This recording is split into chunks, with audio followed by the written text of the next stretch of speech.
Hi, I'm Christopher, a research software engineer with Research Software Workshops, and it's a very warm welcome to part 2 of Git for Collaboration. The link to the material is down at the bottom of the page, and if you click that and go into the cloning and forking repo section, you'll find this page. So in this part, we're going to look at how you can clone and fork a repository. Now, throughout this workshop, we're going to be working collaboratively on an example Git repository that we've set up just for this workshop. Now, this project is called Super Project, and it describes a hypothetical refurbishment of a kitchen. Now, you can find the project at its GitHub page. Indeed, we're going to open that now. Here we are. Now, as you can see, this project has subdirectories for planning the project that we have here. And there's also some useful images as well. So pictures of the kitchen that's going to be refurbished. And then also, for some reason, a picture of a cat.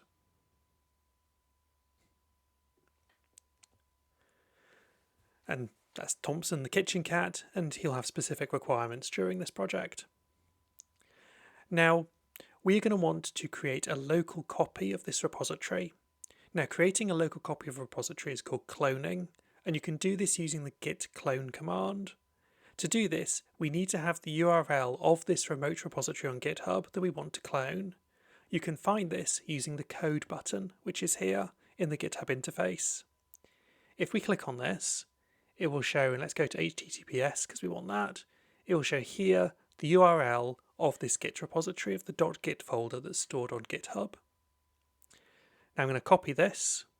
It's now been copied into my clipboard. And then to clone this onto my computer, see I have a terminal where I can type Git commands.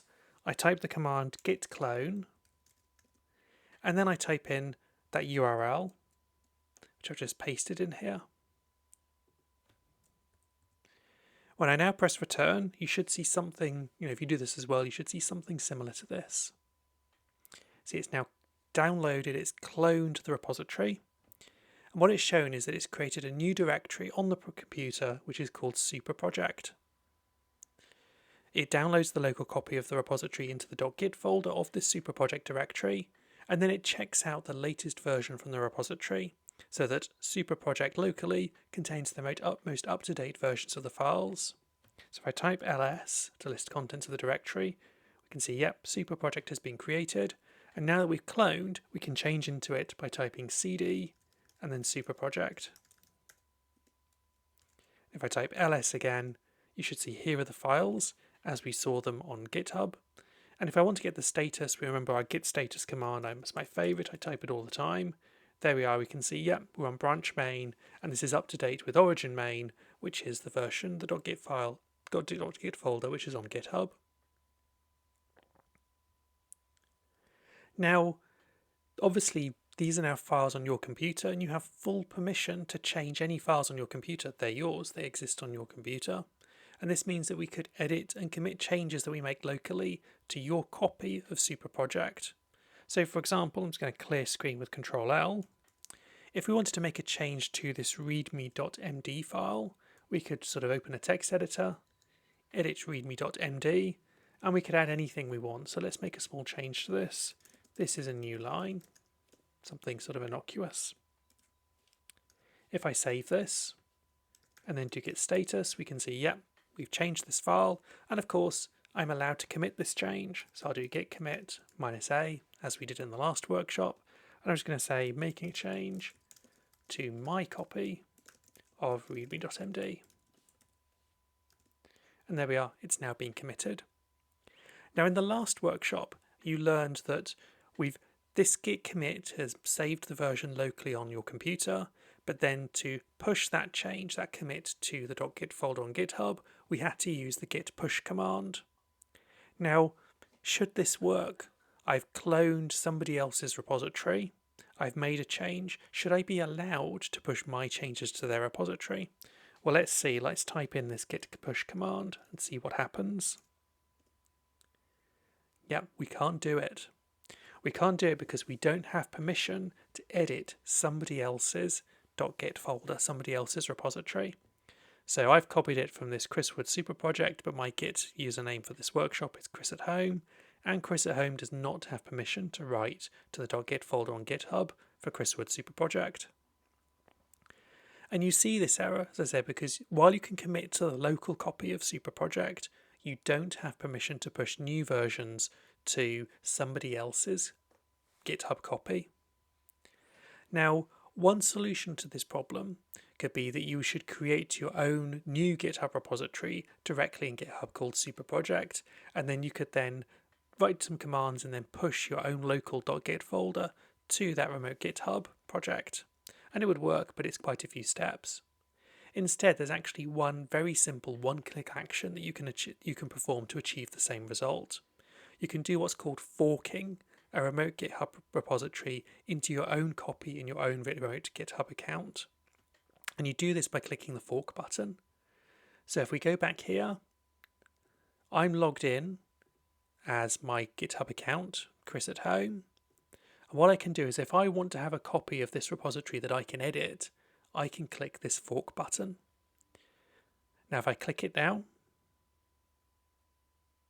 there we are. We've now seen the fork has increased, and now it's created Chris at home /super project. I've created my own copy of this repository in my GitHub folder. Now what this has done is GitHub has forked the repository into my own personal GitHub account. It took a few seconds, sometimes it might take a little bit longer than a few seconds, but generally it's quite quick.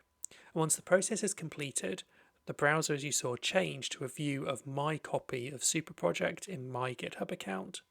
This is my personal copy of super project. GitHub has copied the .git folder and all of the previous versions associated with that project into my account. And because this is now my copy, I can now push to it. I can do whatever I'd like to it, changing it, deleting it, even deleting this entire project. And because it's just a copy, it won't affect, notify, or cause any problems at all to that original Chris Wood super project in that other GitHub account. Now, of course, this copy is not the one that I have on my computer, and so I'm going to have to reclone it. And so what I need to do now is, I don't want to use this version. I'm just going to go back up a directory with cd ... I'm just going to remove this super project because, it's not my one. It's cloned from somebody else's GitHub repo.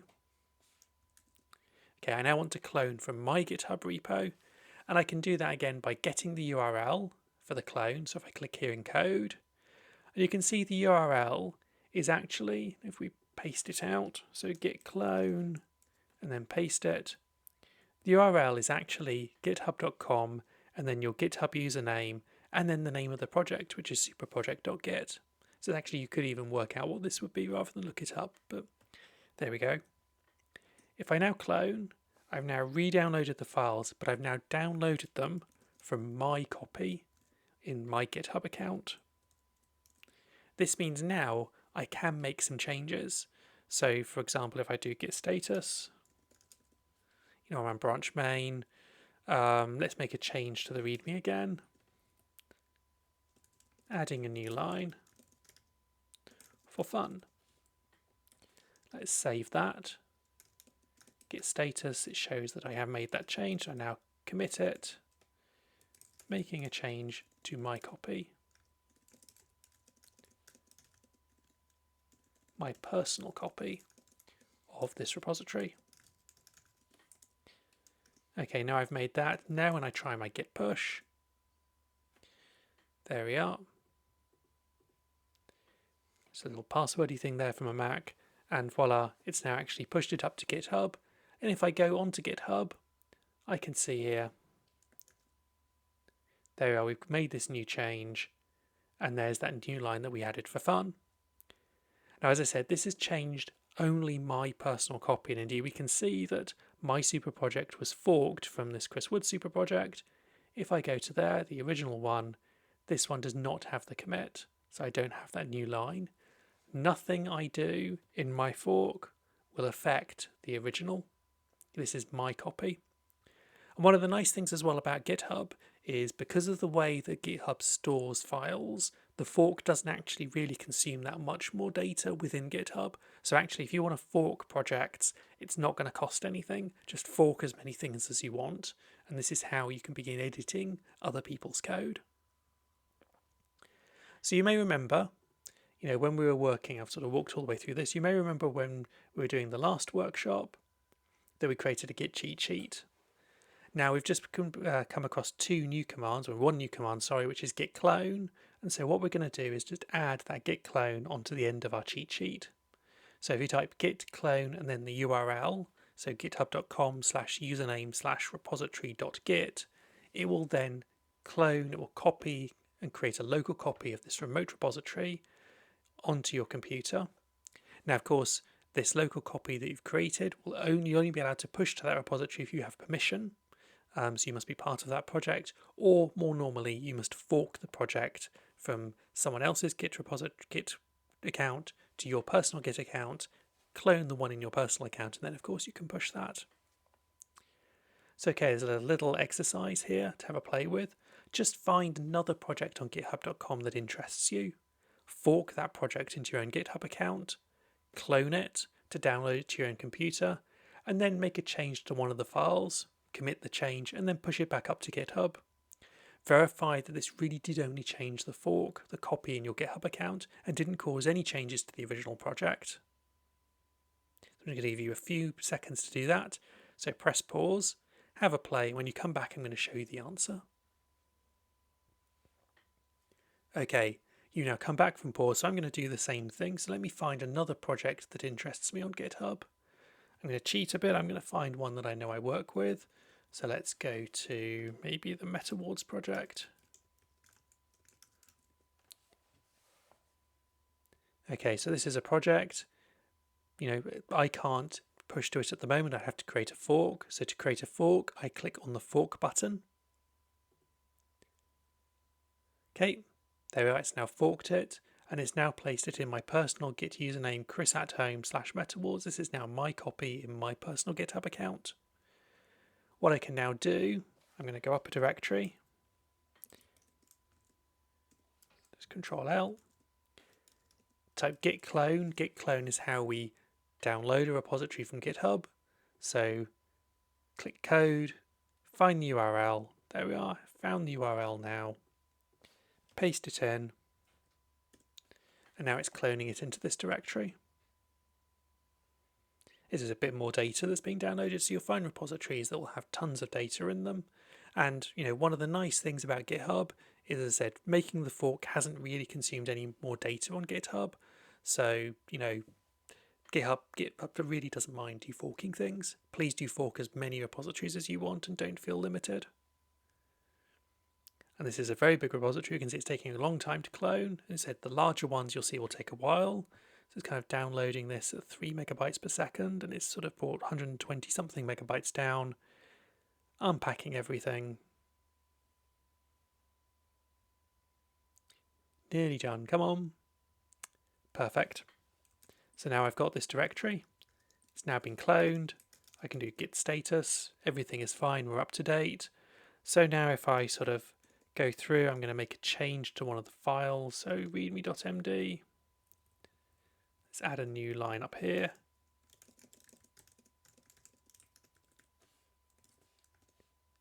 Git commit -a.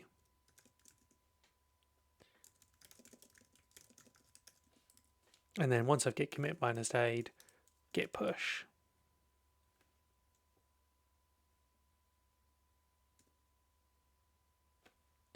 And then this just pops up for me. There we are. Okay, it's now been pushed. If I look at this, I can now see when I refresh the page, there we are, we're one commit ahead of the original. I've just added that line to test, and we should see that near the top here. There we are, added the line to the file. If I go to the original, which I forked from, just to verify, look, haven't done anything, that line has not been added here at all. It's not caused any problems to the original. They don't even know that I've just done that. And indeed, because it's my copy, if at the end of the day I don't want this copy anymore, I can delete it, and I can go to settings. And then right at the bottom in the danger zone, you've got delete this repository. And if you type in the name, and of course only do this if you are really, really sure. There we are. Once you delete it, it's gone forever. So there we are. It's gone, deleted. And so I now just have my one super project left in my personal GitHub account. And of course, because I've deleted that, I will also delete this now from here as well. I'll go back into Super Project. So cool. Now, as I said, you can fork as many projects as you wish. Please do filter fork projects. There's no problem with that. And of course, you can only fork a project because you can see it. It's a public project. It's not possible to fork a private project unless you already have access to it. You can change the visibility of a project after you've forked it, but I would say it's probably bad manners to fork a project that's public and then make your personal copy private. You may possibly be violating some license terms if you do that. Generally, forking is a mechanism for people to work publicly together. If you do find you want to work privately together, then you can of course set up your own personal private GitHub server and then control access to that server yourself by user accounts. And then of course everyone's forking repositories in a private server, and that will then be completely fine. Equally, if you have a private repository, another way of sort of giving access without forking is if you just go into the settings and then add people who you want to have access to the repository. So under settings here, you can manage access, and you can basically add people, invite people who have GitHub accounts or to Git server Git accounts to be able to work on it, and that way they can push without having to actually fork. But generally, when you're working with GitHub, fork the repository, make your changes, push to the local fork, and that's how you can work on someone else's code. Okay, so that's brought us to the end of this section. Click next to go on to the next section, and I look forward to seeing you in the next video.